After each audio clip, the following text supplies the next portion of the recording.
Para naman sa ating pabaong Pampa-Good Night, malapit na po ang Valentine's Day. Bakit? Kanina pa lang Guys, Mamagalit kalma. mo to. Okay, Ilang sige. linggo pa. Pero ikaw, Mayan, siguradong masaya ang iyong Valentine's. Ikaw din, tsaka si Johnny for sure. Ito, nakubok for sure masaya ka rin. O yan ha. Pero wala nang sasaya pa sa bida natin ngayong gabi dahil hindi na siya ang namumukod tanging single sa kanilang magkakaibigan.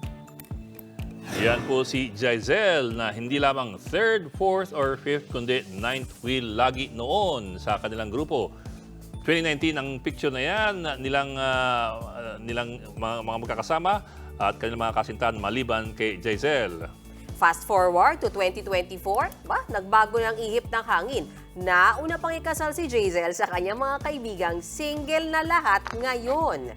Ni-remake nila ang picture just for fun. Patunay raw ito na may tamang panahon ang true love.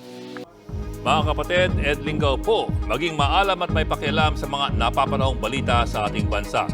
Para sa mas malalimang pagtalakay at paghimay sa mga issue at headlines, tumutok lamang at pag-subscribe sa social media pages ng News 5.